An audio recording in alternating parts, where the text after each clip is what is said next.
Assalamualaikum warahmatullahi wabarakatuh. Perkenalkan, nama saya Rini Anggraeni. Saya adalah calon guru penggerak Angkatan 10 dari SMKN 3 Karawang Kabupaten Karawang. Saya akan menyampaikan laporan aksi nyata modul 1.4 terkait budaya positif. Aksi nyata yang saya lakukan berupa penerapan budaya positif melalui berbagi praktik baik dan keyakinan kelas. Selamat menyaksikan.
Yang saya hormati Bapak dan Ibu Wakil Kepala SMK Negeri 3 Karawang, Bapak dan Ibu Ketua Jurusan, dan yang saya hormati Bapak dan Ibu Guru Staf Angkatan Usaha SMK Negeri 3 Karawang. Alhamdulillah pada hari ini kita bisa berkumpul bersama dalam keadaan sehat walafiat. Salawat serta salam semoga selalu tercurah limpahkan kepada junjungan kita Nabi besar Muhammad Sallallahu Alaihi Wasallam, kepada keluarga dan sahabatnya, dan semoga kita semua selaku umat yang mendapatkan syafaat hingga akhir zaman. Mungkin pada kesempatan hari ini saya tidak akan banyak berbicara karena tadi Bu Rini sudah banyak menyampaikan. Yang pertama mungkin saya ucapkan terima kasih kepada Bapak dan Ibu dan ucapan selamat pada Bapak dan Ibu yang sudah lulus dalam PPG tahun 2023-2024 dan yang lulus P3K pada tahap 2 dan pada tahap 3. Semoga Bapak dan Ibu guru yang sudah lulus baik PPG maupun materi untuk pembiasaan positif. Nah mungkin nanti sedikit saya ulas ya. Saya sangat berterima kasih kami dari pihak jajaran pimpinan sekolah juga menyampaikan terima kasih banyak kepada Bapak Ibu yang sudah melakukan ya, kegiatan pembiasaan yang sehari-hari kita lakukan. Yang pertama mulai dari penyambutan siswa ya, dari pagi-pagi itu sudah standby, dari piketnya dari jam 6 sudah standby. Itu merupakan salah satu contoh kegiatan dari pembiasaan positif. Karena dengan kegiatan pembiasaan positif ini akan menumbuhkan karakter bagi peserta didik kita supaya selalu berkarakter dan membuat positif. Ya. Mungkin salah satunya yaitu dengan yang kita lakukan dengan menyambut siswa, kemudian juga kepada siswa itu menghimbau untuk selalu membuang sampah kepada tempatnya, masuk dengan tepat waktu, baik siswa maupun gurunya juga. Ya. Mungkin nanti untuk lebih jelasnya akan disampaikan kepada acara materi pembiasaan positif yang mungkin nanti akan disampaikan oleh yang bertugas. Mungkin itu saja yang dapat saya sampaikan. Intinya saya ucapkan selamat dan semoga Bapak dan Ibu guru yang lulus PPG dan P3K tahap 3 sukses selalu. Amin ya rabbal alamin. Terima kasih. Wabillahi taufiq wal hidayah. Wassalamualaikum warahmatullahi wabarakatuh.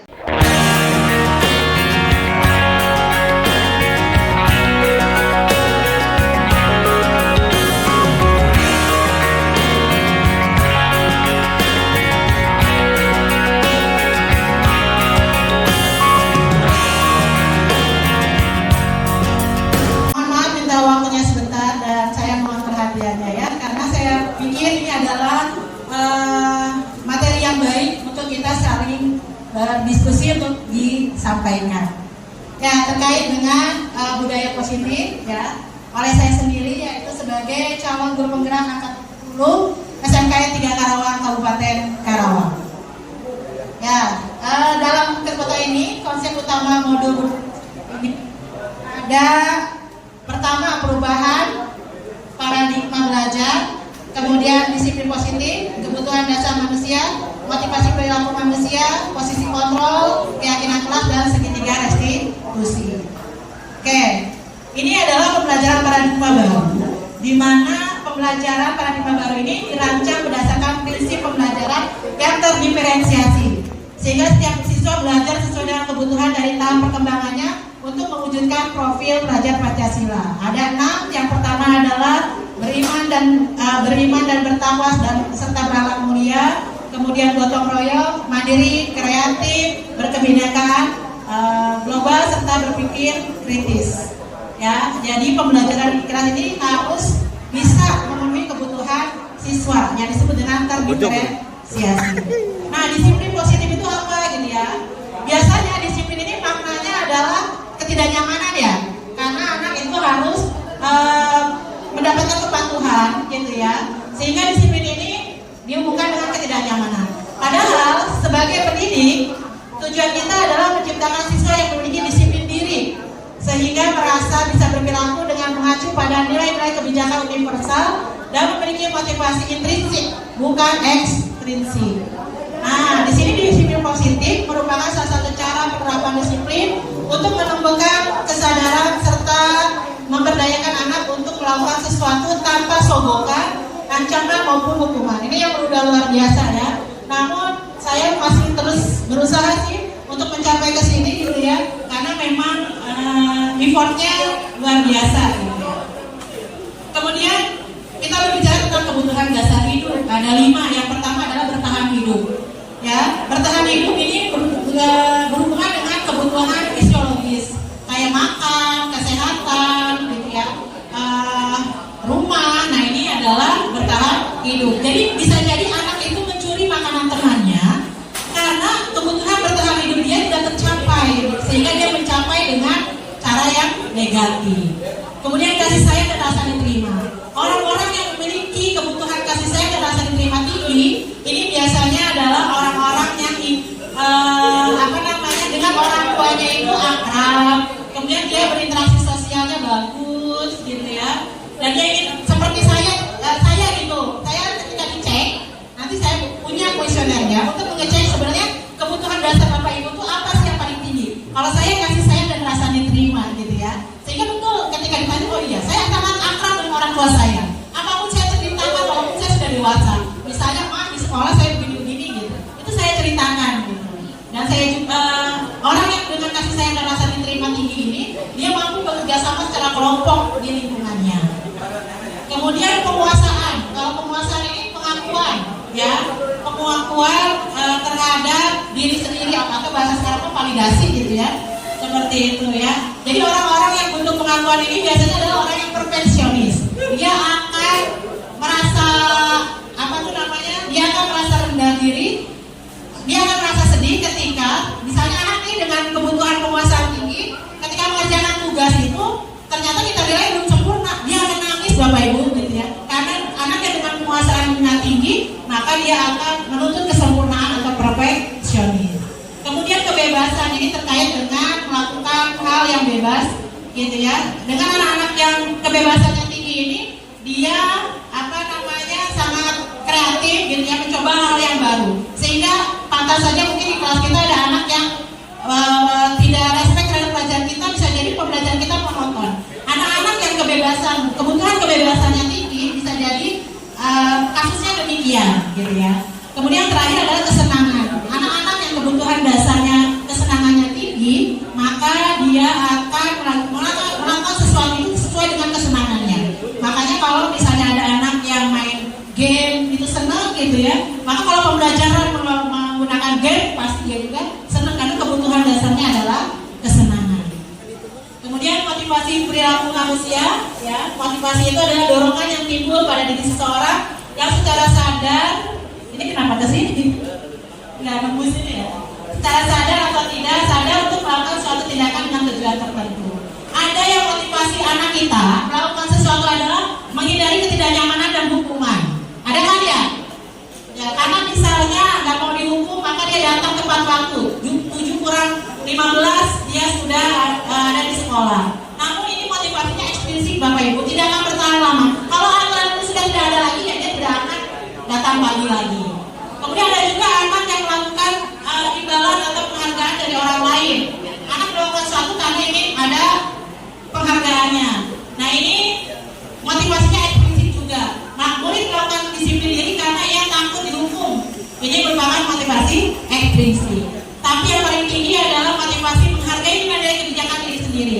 Jadi murid atau kita melakukan disiplin diri karena sadar akan nilai kebajikan, ya, dirinya merupakan motivasi eksplisit. Jadi kalau Bapak Ibu datang ke sekolah ini atau mengajar itu karena difoto, berarti Bapak Ibu motivasinya masih penghargaan dan menghindari hukuman. Tapi kalau Bapak Ibu baik mau difoto atau tidak difoto, datang ke kelas tepat waktu, berarti Bapak Ibu menghargai nilai kebijakan diri sendiri, gitu ya. Oh ya, jadi silakan hidup ini antara huruf B dengan D. Hidup ini antara huruf B dengan D. B, tolong Bu Dida bahasa Inggris lahir itu birth ya. Benar kan saya ucapin, soalnya saya lulus kuliahnya mata kuliahnya bahasa Inggrisnya pulang gitu ya. Hidup kita itu ada antara huruf B dengan D. B itu ada birth kelahiran dan D kematian. Di tengah-tengahnya ada huruf C. C itu adalah choice, pilihan. Bapak Ibu mau milih melakukan sesuatu karena menghindari hukuman? Silakan. Bapak Ibu mau melakukan sesuatu karena penghargaan? Silakan. Bapak Ibu mau melakukan sesuatu karena memang ini adalah nilai kebajikan diri sendiri? Silakan. Karena hidup ini adalah pilihan. Gitu ya. Nah, konsep disiplin dengan identitas gagal ini ada hukuman dan penghargaan. Hati-hati, saya juga baru tahu ternyata penghargaan itu sangat luar biasa efeknya. Luar biasa negatif gitu. Ya. Yang pertama hukuman, pasti Dostrila ya tahu hukuman itu bakal menyakitkan, tidak nyaman, kemudian mengakibatkan murid menjadi rendah diri. Kalau penghargaan ini ternyata tidak efektif. Ada penelitian yang meneliti bahwa anak-anak yang diberikan penghargaan itu ketika disuruh mengisi kuesioner itu jawabannya kurang tepat. Ya, jadi penghargaan ternyata bisa berakibat ketepatan anak itu menjadi kurang. Begitupun dengan kreativitasnya, mematikan kreativitas, ya. Jadi berikanlah penghargaan sesuai dengan proporsinya, ya. Kemudian yang selanjutnya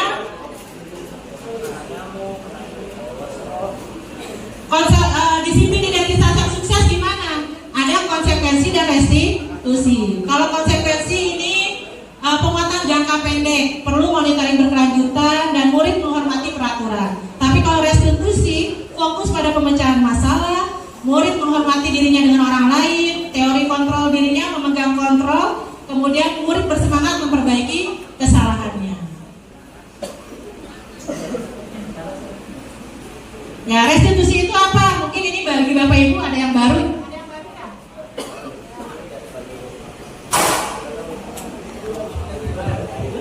Ada yang tahu restitusi itu apa? Baru tahu atau baru tahu kali ini? Baru tahu, oke. Restitusi ini adalah proses menciptakan kondisi bagi siswa di sekolah untuk memperbaiki kesalahan mereka sehingga dapat kembali pada kelompok mereka dengan karakter yang lebih kuat.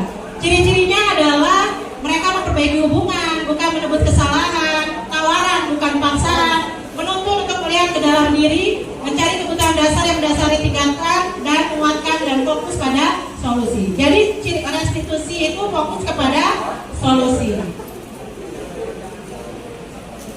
Nah, ini 5 posisi kontrol guru. Kadang saya sebagai penghukum ya. Penghukum, padahal penghukum itu seorang penghukum bisa menggunakan hukuman fisik maupun verbal dengan kata-kata. Kadang nanti saya ceritakan pada saat menerangkan gitu ya. Berbuat salah, pembuat rasa bersalah. Saya juga pernah melakukan ini ya. Guru sebagai posisi kontrol pembuat rasa bersalah. Yaitu pada posisi ini biasanya guru akan bersuara lebih lembut. Pembuat rasa bersalah akan menggunakan keheningan yang membuat orang lain merasa tidak nyaman, bersalah atau rendah diri. Ada juga posisi kontrol teman. Nah, ini pada posisi ini tidak akan menyakiti murid, namun akan tetap berupaya mengontrol murid melalui persuasi. Posisi teman pada guru biasanya negatif, bisa jadi negatif, bisa jadi positif. Posisi kontrol teman bisa jadi dia melakukan sesuatu karena ada gurunya. Kalau tidak ada gurunya, dia tidak akan melakukan sesuatu.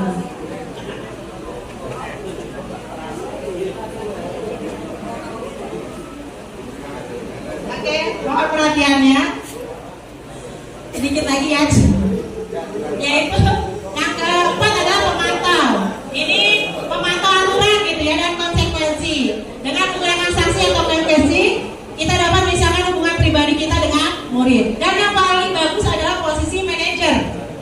Ya. Kenapa? Manajer adalah posisi di mana guru berbuat sesuatu bersama dengan murid, mempersilakan murid mempertanggungjawabkan perilakunya, mendukung murid agar dapat menemukan solusi atas permasalahannya sendiri. Nah, ini posisi yang paling bagus gitu ya. Contohnya, penerapannya nih 5 posisi kontrol. Ketika atribut lengkap tidak memakai siswa, kasusnya siswa tidak memakai atribut lengkap. Kalau penghukum, dia akan berbicara, patuhi aturan sekolah, berdiri di depan, baris. Itu penghukum. Kalau pembuat rasa bersalah, berapa kali ibu harus bilang kamu ya, ibu kecewa sama kamu. Teman, ayo dong yang tertib, buat guru bangga kali ini. Gak apa-apa, kamu salah juga gitu. Yaitu teman. Kemudian pemantau, kamu sudah melanggar. Apa peraturan dan konsekuensinya?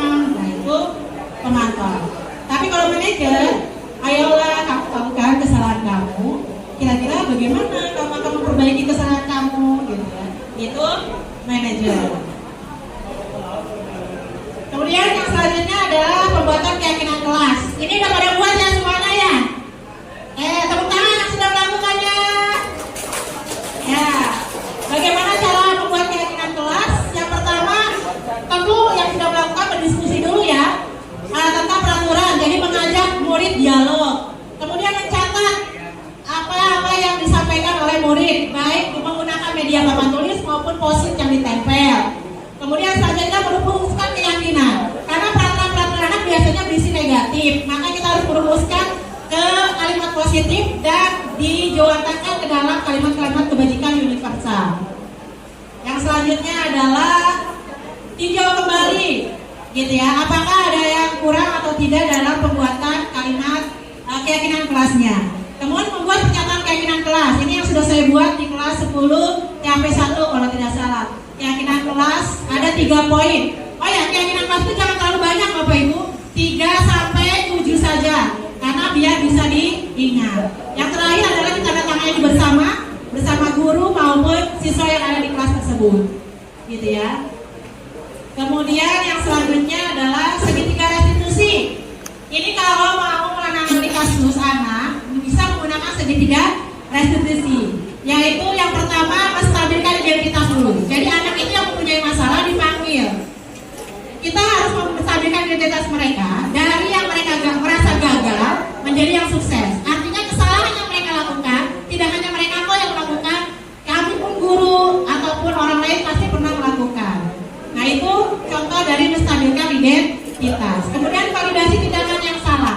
Anak melakukan kesalahan pasti punya alasannya. Alasannya apa?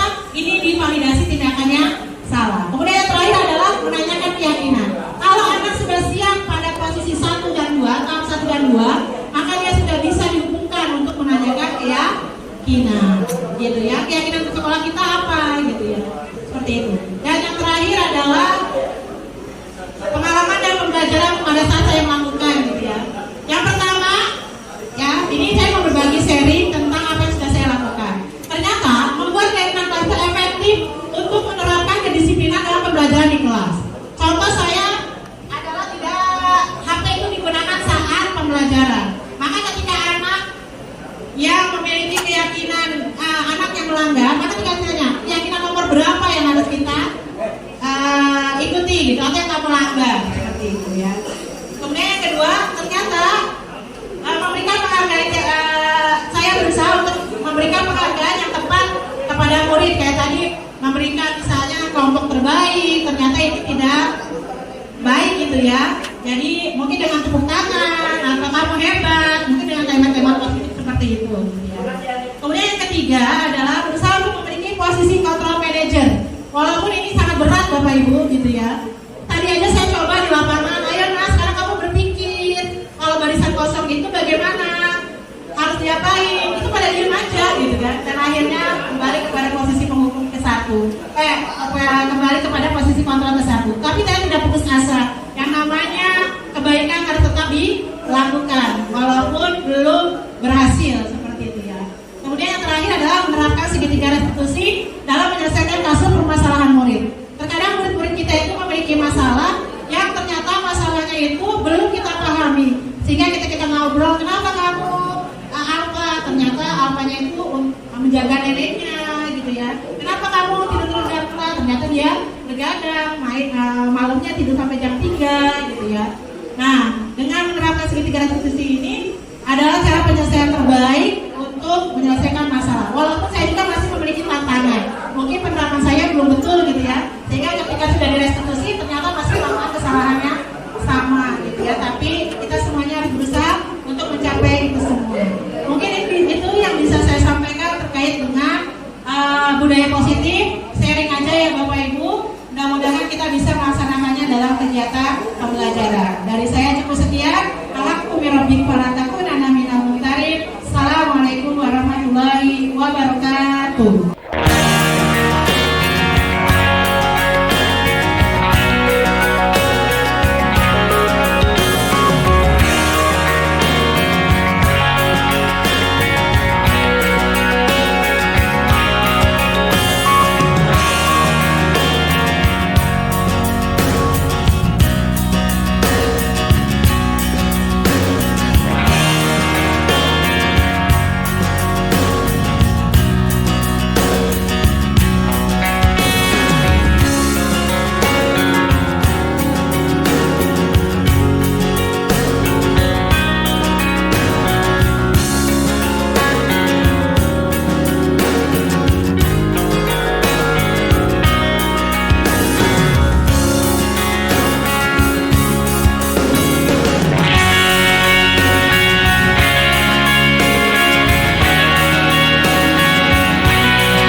Satu, dua, tiga. Assalamualaikum warahmatullahi wabarakatuh. Perkenalkan, nama saya Hasbi Asidiki. Saya guru di SMK Negeri 3 Karawang. Setelah melihat pemaparan dari materi yang disampaikan oleh Bu Rini Anggraini terkait dengan budaya positif, saya dapat mengambil kesimpulan bahwa apa yang disampaikan oleh beliau sangatlah bermanfaat dan bisa membantu para guru dalam memberikan bantuan kepada murid untuk menyelesaikan segala permasalahan dalam diri murid. Terima kasih kepada Ibu Rini Anggraini telah membagikan informasi penting kepada saya dan guru yang lainnya terkait dengan budaya positif. Terima kasih. Assalamualaikum warahmatullahi wabarakatuh. Perkenalkan, nama saya Miftah Habibi, guru di SMK 3 Karawang. Setelah melihat pemaparan dari materi yang disampaikan oleh Bu Rini terkait dengan budaya positif, saya dapat mengambil kesimpulan. Apa yang disampaikan oleh beliau sangatlah bermanfaat dan bisa membantu para guru dalam memberikan bantuan kepada murid untuk menyelesaikan segala permasalahan yang ada dalam diri murid. Terima kasih kepada Bu Rini yang telah membagikan informasi penting kepada saya dan guru yang lainnya terkait dengan budaya positif. Assalamualaikum warahmatullahi wabarakatuh.